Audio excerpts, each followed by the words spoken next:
დავიწყოთ ჩრდილოეთიდან დავიწყოთ, სუმის ოლქიდან დავიწყოთ. სუმის ოლქში ალბათ იცი რომ გასულ კვირას ქალაქი დასახლება, ასე ვთქვათ, საკმაოდ მოზრდი დასახლება ეს არის ტოტკინო. შვენები ისევ შევიდნენ, ის რომ ჩვენი ჯარი შევიდა ტოტკინო მთლიანად უკრაინული შეიარაღებული ძალები აკონტროლებს.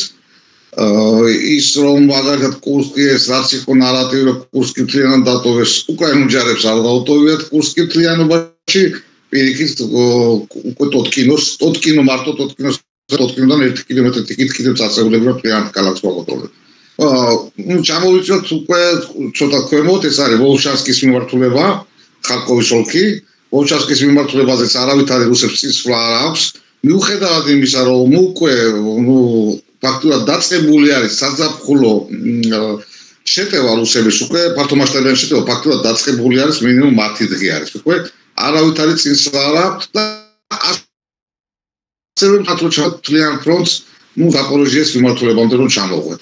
ხერსონში ფაქტურად არაფერი არ ხდება, ხერსონში საკმაოდ ჩვეულებრივი სტაბილური სიტუაცია, რამდენიმე მცდელობა ქონდა მაგალითად რუსულ ჯარს რომ ფორსირება მოეხდინა დნეპრის არ გამოვიდათ. ყველაზე ცხელი წერტილები, ასე ვთქვათ, დღესდღეობით გვაქვს, ეს არის კონსტანტინოვკის მიმართულება, რა თქმა უნდა, პაკროვსკის მიმართულება არის თავისთავად და ტორეცკი. ტორეცკის ფაქტურად ვერ აიგეს ქალაქი, ეს რატომ ხდება იმასაც გეტყვი. მაგალითად აჩერეტნოეს სიმაღლე როცა აიგეს თავის დროზე რუსებმა, ხო, აი როცა უკვე პაკროვსკზე დაიწყეს შეტევა.